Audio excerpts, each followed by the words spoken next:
नमस्कार, आप देख रहे हैं द स्टडी आश्रम टे से। स्वागत है आप सभी का।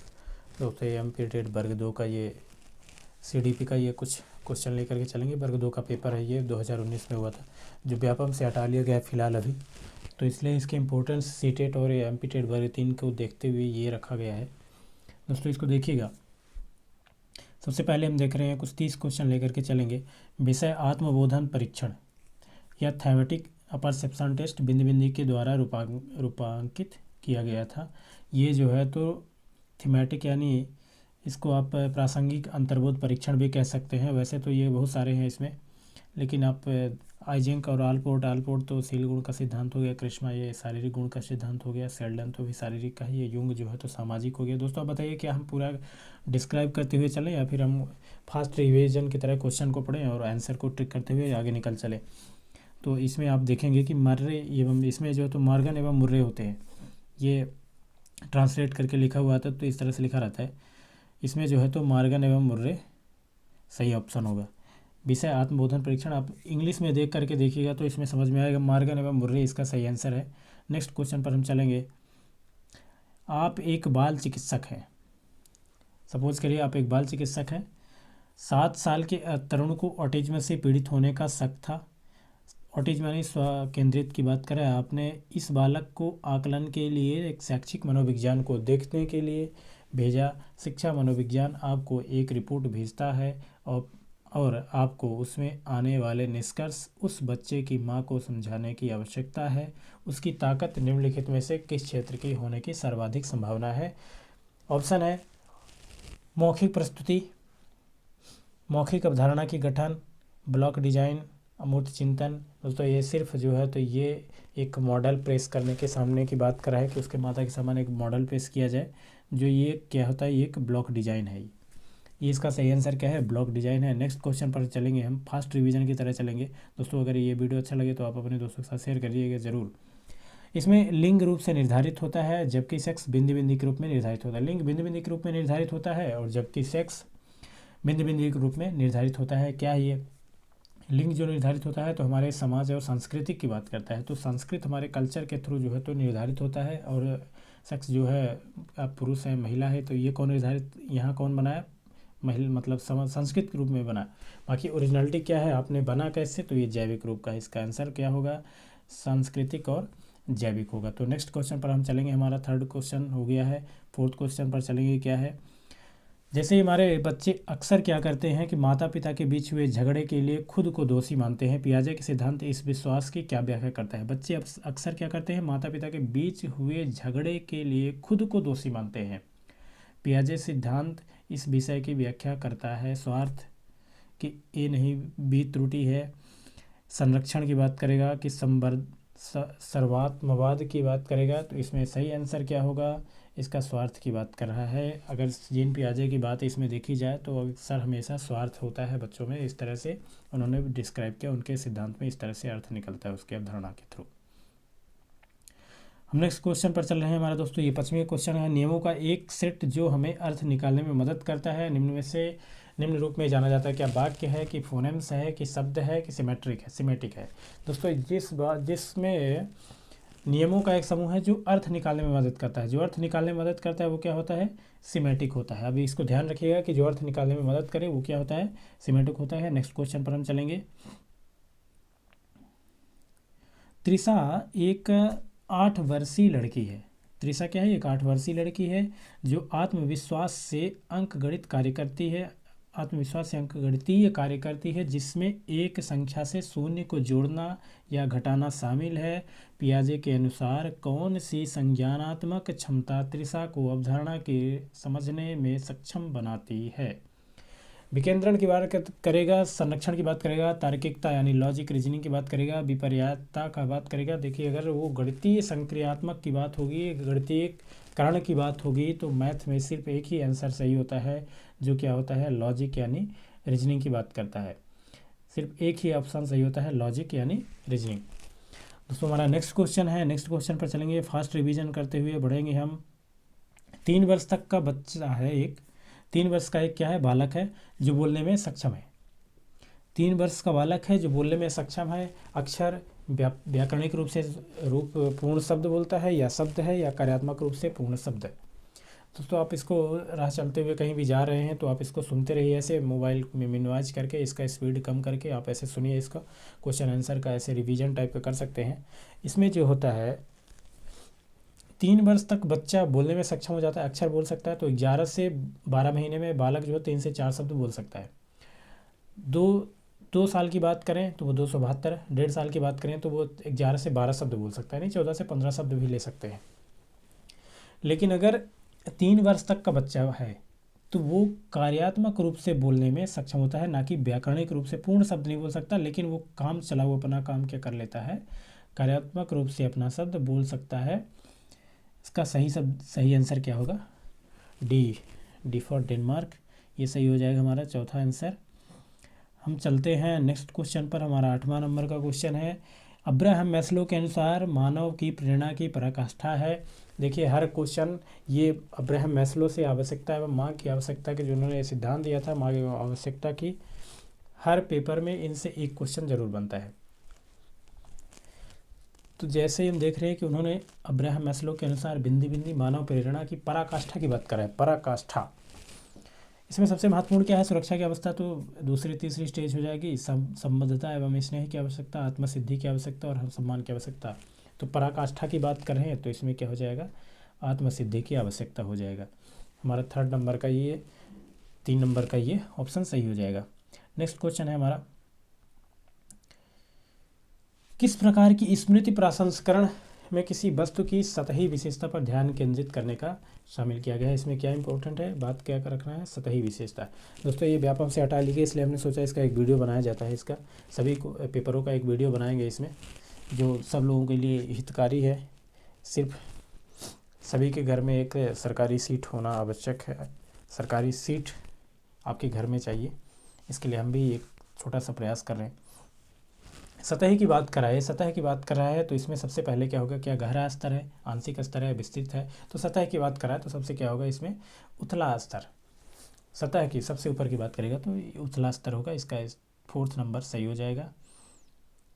नेक्स्ट क्वेश्चन हमारा 10 नंबर का क्वेश्चन है, हम 23 क्वेश्चन लेकर के चलेंगे, फास्ट रिविजन है दोस्तों। अधिगम का कौन सा सिद्धांत प्रेक्षित जाता है जब बच्चा किसी परीक्षा में अच्छा प्रदर्शन करता है क्योंकि उसे एक नए फ़ोन का वादा किया गया था। सबसे पहले इसको देखेंगे कि एक नए फ़ोन के देने के लिए वादा किया गया था, क्या बच्चे नंबर लाएंगे, तो इस तरह से हो सकता है। तो इसमें क्या है, ये सकारात्मक पुनर्बलन की बात कर रहा है, बाकी सबसे मतलब नहीं है, ना तो ये पुनर्बलन नकारात्मक है ना तो दंडात्मक है, ये क्या है, सकारात्मक पुनर्बलन है। नेक्स्ट क्वेश्चन पर हम चल रहे हैं हमारे दोस्त, इसमें 11th नंबर का क्वेश्चन है, फास्ट रिवीजन। आनुवांशिकता की इकाई क्या है, आनुवांशिकता किससे निर्धारित की जाती है, ये जीन है, जीन के माध्यम से ही आनुवांशिकता का निर्धारण किया जाता है, ना कि जायगोट से होता है और ना ही फर्टिलाइजर से होता है, ना ही क्रोमोसोम से होता है। जीन हमारा क्या है, आनुवांशिकता का निर्धारण करता है। नेक्स्ट क्वेश्चन पर चलेंगे। एक बच्चा अपने काम करता है क्योंकि अगर वह करता है तो उसे चॉकलेट से पुरस्कृत किया जाएगा। चॉकलेट का वर्णन करने के लिए किस शब्द का उपयोग किया जाता है। हम देखेंगे कि चॉकलेट का वर्णन करने के लिए किस शब्द का प्रयोग किया गया, क्या क्रिया प्रसूत अनुबंधक है, क्या दुष्कर उद्दीपक है, क्या प्रबलक है, क्या तटस्थ उद्दीपक है। दोस्तों जो चॉकलेट का वर्णन करने के लिए सही शब्द का चुनाव होगा वो क्या है, उसके लिए रेनफोर्समेंट की बात कर रहा है, यानी प्रबलक की बात कर रहा है। साथ ही इसके पिछले वाला भी ऐसा ही आंसर था, उसमें पुनर्बलन की बात करें, चाहे प्रबलक कहें या पुनर्बलन, दोनों ही एक ही चीज़ है। नेक्स्ट क्वेश्चन पर चलेंगे। प्रयत्न एवं त्रुटि विधि किसके द्वारा प्रतिपादन किया गया। दोस्तों इसमें कोई डिस्कस करने वाली बात ही नहीं है, ये सब बच्चे को पता है। ये थॉर्नडाइक का है, जो अमेरिकी वैज्ञानिक है। थॉर्नडाइक महोदय ने बताया है कि प्रयत्न एवं त्रुटि विधि इनके द्वारा प्रतिपादित किया गया है, किसके द्वारा, थॉर्नडाइक के मदद। नेक्स्ट क्वेश्चन पर चलेंगे। एक छात्र जो अंक अर्जित करने के लिए कार्य पूरा करता है वह इससे प्रेरित होता है। किससे प्रेरित होता है, अंक अर्जित करने के लिए अंक कहाँ से अर्जित करेगा, पहले क्या आवश्यकता को जानना है, आंतरिक कारक है या बाहरी कारक है या फिर महारत लक्ष्य है उसका। देखिए इसमें अंक अर्जित करने वाली बात कहाँ से आती है, उसको जो है तो बाहर से ये प्रेरणा मिलती है कि हमें अच्छे नंबर लाना है, रिजल्ट अच्छा बनेगा तो हमें सम्मान की प्राप्ति होगी, आगे 4 लोग हमें बड़ाई करेंगे वाहवाही लूटने के लिए। इस तरह से उसे बाहरी कारक, बाह्य प्रेरणा स्रोत है, ये बाह्य मोटिवेशन है। ये नकारात्मक और सकारात्मक पुनर्बलन जैसे होते हैं। नेक्स्ट क्वेश्चन है हमारा कि चिर प्रतिष्ठित प्रानुकूलक, दैट मीन्स इसका मतलब होता है क्लासिकल कंडीशनिंग के माध्यम से एक उदासीन उद्दीपक एक बिंदी बन जाता है। क्या है ये? क्या अनुकूलित अनुक्रिया है, क्या अनुकूलित उद्दीपक है, कि प्रानुकूलिक है, कि प्रानुकूली अनुक्रिया है। दोस्तों इसमें से सही आंसर जो होगा तो क्लासिकल, इसमें कंडीशनल की बात कर रहा है तो ये कंडीशनल उद्दीपक की बात करेगा, इसमें प्रानुकूली उद्दीपक है। क्लासिकल कंडीशनल प्रानुकूली उद्दीपक के अंतर्गत आएगा। नेक्स्ट क्वेश्चन पर हम चलेंगे। हमारा नेक्स्ट क्वेश्चन है, एक दरवाजे को बंद करके लगातार आने वाली तेज हवा से बचा जाता है। यह बिंदी का एक उदाहरण है। दरवाजे से बंद करने के बाद ये जो है तो एक आवाज़ जो आ रही है, हम दरवाज़ा बंद कर लेंगे तो हमें इस तरह से आवाज़ नहीं आएगी। ये किस चीज़ का उदाहरण है? ये एक नकारात्मक पुनर्बलन का उदाहरण है। ये सही आंसर इसका फर्स्ट नंबर होगा। ये निगेटिव रेनफोर्समेंट सही आंसर है। नेक्स्ट क्वेश्चन पर चलेंगे दोस्तों।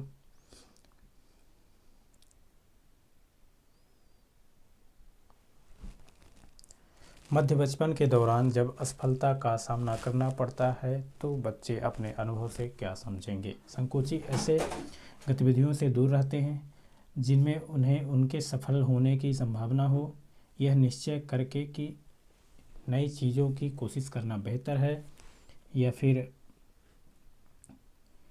यह निष्कर्ष निकालना कि असफलता उनकी अक्षमता का संकेत है, न कि ऐसी स्थितियां हैं जिसमें अधिगम करने या अभ्यास करने में संशोधित नहीं किया जा सकता। दोस्तों इसको एक बार फिर से पढ़िए। यह निष्कर्ष निकालना कि असफलता उनकी अक्षमता का संकेत है, न कि ऐसी स्थिति जिसमें अधिगम करने के अभ्यास करने में संशोधित नहीं किया जा सकता। ये इसका सही आंसर होगा। बालक में किसी भी तरह का कोई कमी नहीं होती है, उसको प्रयास करके, अगर विशेष आवश्यकता वाला बालक भी है तो उसको प्रयास करके हम उसे सही कर सकते हैं। इसका सही आंसर थर्ड नंबर हो जाएगा, यही इसका सही है। नेक्स्ट क्वेश्चन पर चलेंगे। कई ऊतक एक प्रणाली को जन्म देने के लिए समन्वय करते हैं।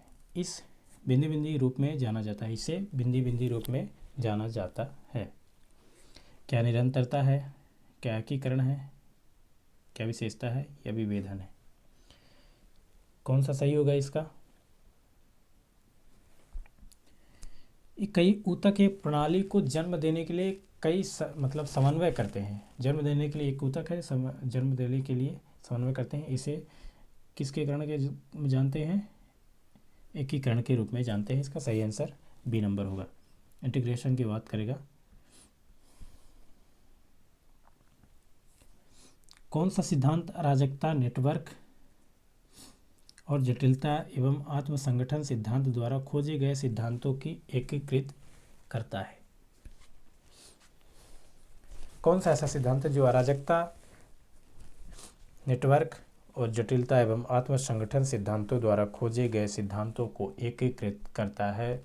इसका सही आंसर हो जाएगा दोस्तों, संज्ञानात्मक है कि संयोजनवाद है, व्यवहारवाद है, मानवतावाद है।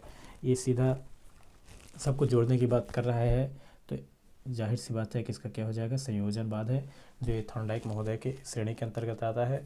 इसमें क्या होता है कि एक व्यवहारवादी होते हैं और एक संज्ञानवादी होते हैं। तो व्यवहारवादी जो होते हैं तो उनका जो, जैसे थॉर्नडाइक है, पावलोव है, स्किनर है, सभी व्यवहारवादी हैं, उनके अंतर्गत जो बनेगा वो संयोजनवाद का होता है। जबकि वहाँ संज्ञानवाद की कौन सा ये संप्रदाय जन्म लेगा, तो संज्ञानवादी जो होता है तो गेस्टाल्टवादी संप्रदाय जन्म लेता है वहाँ पे। तो व्यवहारवादी में ये संयोजनवाद का जन्म होता है वहीं, और संज्ञानवादी में गेस्टाल्टवाद का होता है। नेक्स्ट क्वेश्चन पर चलेंगे। हमारा 20 नंबर का क्वेश्चन है, निम्नलिखित में से कौन सा समावेशी शिक्षा में एक शिक्षण कौशल नहीं है? समावेशी शिक्षण की कौन सा एक विशेष कौशल है जो नहीं है? समावेशी शिक्षा, आप तो समावेशी शिक्षा जरूर देखेगा दोस्तों, इसमें 5 नंबर के क्वेश्चन जरूर बनते हैं समावेशी से। निर्माणात्मक है कि उपलब्धि है कि योगात्मक है कि प्रदर्शन है? समावेशी शिक्षा एक शिक्षण कौशल नहीं है, ये उपलब्धि, योगात्मक, प्रदर्शन ये है।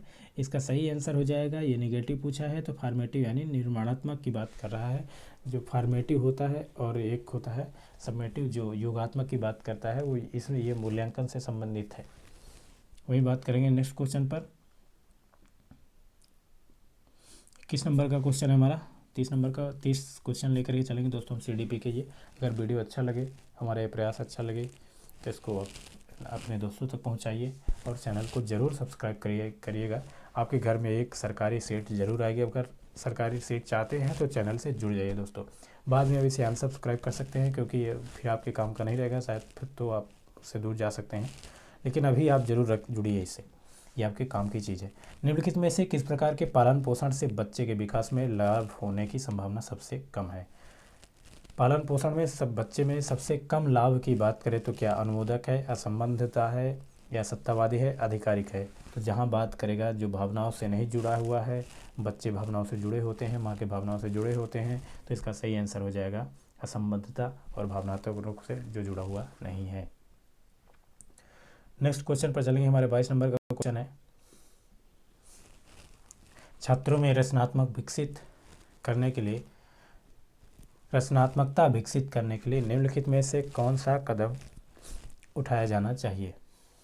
शिक्षक को प्रतिक्रिया देने के लिए स्वतंत्रता देनी चाहिए, शिक्षक को रचनात्मक के महत्व पर व्याख्यान देना चाहिए, बच्चों को प्रश्न पूछने के लिए अवसर देना चाहिए, शिक्षक को स्वयं भी रचनात्मक होना चाहिए। दोस्तों इसमें तो वैसे बहुत महत्वपूर्ण ये अवसर वाली बात आ गई, जहाँ तो ये ऑप्शन सही होना चाहिए, लेकिन प्रश्न पूछने से उसमें रचनात्मकता नहीं आती है। छात्रों को क्या है कि शिक्षक को की चाहिए कि प्रतिक्रिया देने के लिए स्वतंत्रता देनी चाहिए। तो इसका सही आंसर क्या हो जाएगा? प्रतिक्रिया देने के लिए स्वतंत्रता देनी चाहिए। किसमें? छात्रों में। शिक्षक क्या करेगा अपने बच्चों को कि प्रतिक्रिया देने के लिए उसको स्वतंत्रता देनी चाहिए। तो उसमें क्या होता है? कल्पना शक्ति, रचनात्मकता जैसी धारणाएं विकसित होती है बच्चों में। पियाजे के संज्ञानात्मक विकास के सिद्धांत की अंतिम अवस्था कौन सी थी? इससे तो सरल कोई क्वेश्चन CDP में आएगा नहीं दोस्तों, क्योंकि पियाजे तो बच्चा पढ़ के चलता है, और ये लास्ट स्टेज पूछ रहा है। तो सबसे पहले बता देते हैं, सबसे पहले जो है तो संवेदी गामक अवस्था जो है तो जन्म से 2 वर्ष की बात करता है। वहीं फिर आता है पूर्व संक्रियात्मक की बात करता है, तो ये प्री ऑपरेशनल स्टेज कहलाएगा, जो 2 वर्ष से 7 वर्ष के अंतर्गत आएगा। वहीं अगर बात करते हैं फिर से 7 वर्ष से 11 वर्ष की बात करेंगे तो ये मूर्त संक्रियात्मक अवस्था आएगा, जो ये तीसरा नंबर का है। और लास्ट वाला जो है इस क्वेश्चन का सही आंसर क्या है? जो औपचारिक संक्रियात्मक की बात करता है, यानी फॉर्मल ऑपरेशनल स्टेज, इसे अमूर्त संक्रियात्मक अवस्था भी कहते हैं। यही इसका सही आंसर हो जाएगा। सही आंसर क्या है इसका? औपचारिक संक्रियात्मक अवस्था, formal operational stage. Next question पर चलेंगे दोस्तों हम अपने। शरीर के विभिन्न हिस्सों में होते हैं, क्या होता है? शरीर के विभिन्न हिस्सों में क्या होता है? छुटपुट विकास या कहीं कहीं विकास, समान विकास, विकास के विभिन्न दर, या कोई विकास नहीं होता।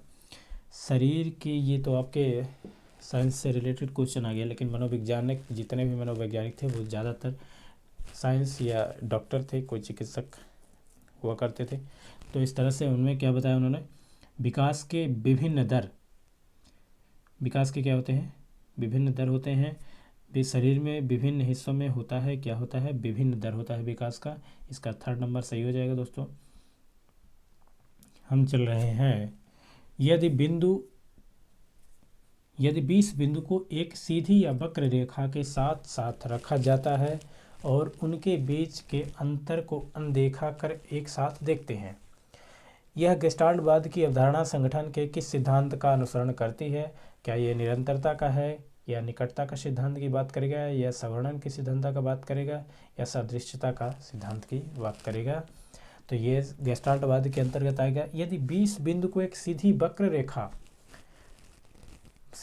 रेखा के साथ साथ रखा जाए और हम उनके बीच के अंतर को अनदेखा कर एक साथ देखते हैं। यह गेस्टाल्ट के अवधारणात्मक संगठनात्मक संगठन के किस सिद्धांत के अनुसरण करता है? दोस्तों इसका सही आंसर हो जाएगा निरंतरता का नियम की बात कर रहा है ये। नेक्स्ट क्वेश्चन पर चलेंगे हम। शिक्षक को छात्रों के विविध समूहों की आवश्यकता बिंदी बिंदी की आवश्यकता है।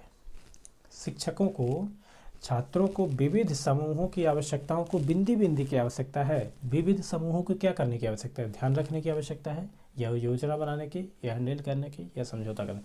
विभिन्न समूहों की आवश्यकता को, विभिन्न समूहों की आवश्यकता को देखने के लिए, उसको समझने के लिए क्या करना होगा? पहले से योजना बनाई जाती है।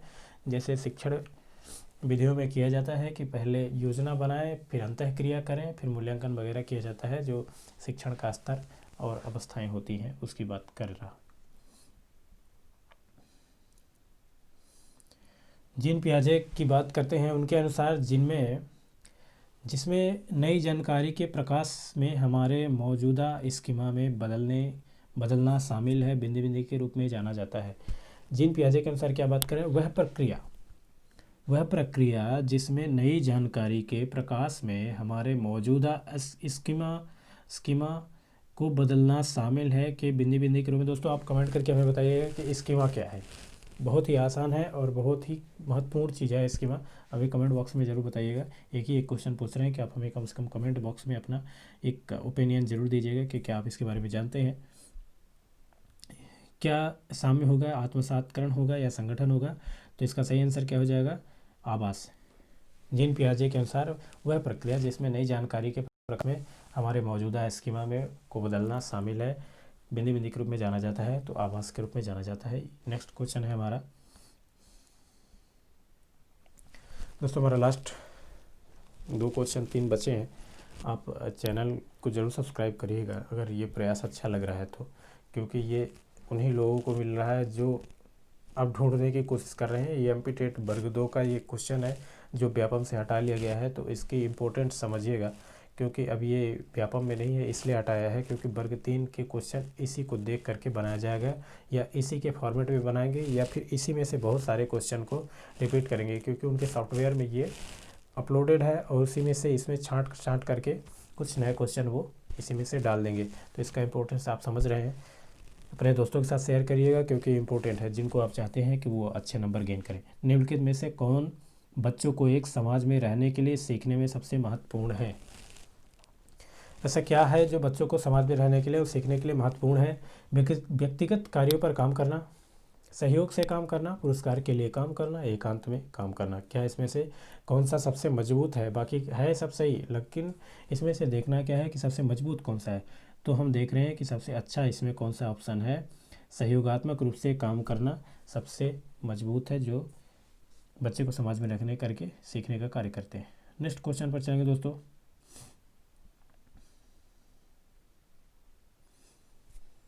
निम्नलिखित में से कौन सा बच्चे को विद्यालय में असफलता को दूर करने में मदद कर सकता है?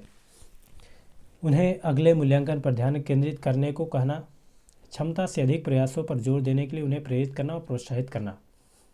निम्नलिखित में से कौन सा बच्चे को विद्यालय में असफलता को दूर करने में मदद कर सकता है?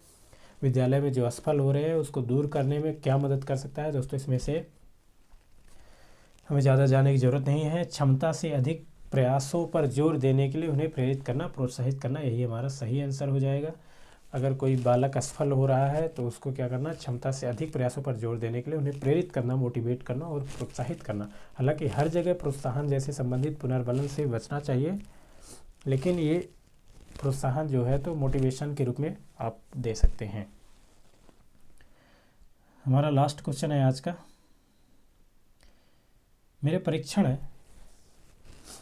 दोस्तों, ये 30 नंबर का लास्ट क्वेश्चन है ये, इस बार देखिएगा इसको। सीडीपी का है ये 30 नंबर का क्वेश्चन।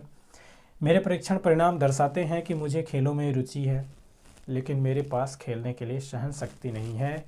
निम्नलिखित में से कौन सा परीक्षण उपरोक्त कथन का वर्णन करता है? क्या एप्टीट्यूड टेस्ट है, अभिवृत्ति यानी देखने का नज़रिया, दृष्टिकोण की बात कर रहे हैं आपका, कौशल परीक्षण है, उपलब्धि परीक्षण है, बुद्धि परीक्षण है। तो देखिए खेल में है तो बुद्धि परीक्षण जैसे उपलब्धि परीक्षण से संबंधित तो है नहीं, कौशल परीक्षण आपका स्किल तो हो नहीं रहा है, तो ये क्या हो रहा है, इसका सही आंसर हो जाएगा एप्टीट्यूड टेस्ट यानी अभिवृद्धि परीक्षण, अभिवृत्ति परीक्षण है। देखिएगा इसका आंसर अभिवृत्ति परीक्षण है। दोस्तों हमारा ये आज का यहीं तक है दोस्तों, आज ख़त्म करते हैं अपना वीडियो यहीं पर, ज़्यादा लंबा नहीं करते हुए फास्ट रिवीजन की तरह चले गए। दोस्तों अगर ये वीडियो अच्छा लगे तो आप द स्टडी आश्रम TSA को सब्सक्राइब करिएगा और अपने दोस्तों के साथ ये लिंक शेयर करिए। दोस्तों सब्सक्राइब करने से हमारा चैनल ग्रो कर सकता है। अभी नया नया हमने चैनल बनाया, वर्ग 3 से कुछ रिलेटेड वीडियोज़ हैं, उसको भी देखिएगा। सीटेट सामने है दोस्तों, ये क्वेश्चन उसके लिए बहुत ही महत्वपूर्ण है। आज यहीं तक रहेगा दोस्तों, till then take care, love you, bye. मैं आपका दोस्त और होस्ट आपके साथ हमेशा बना रहूँगा। Bye, have a nice day.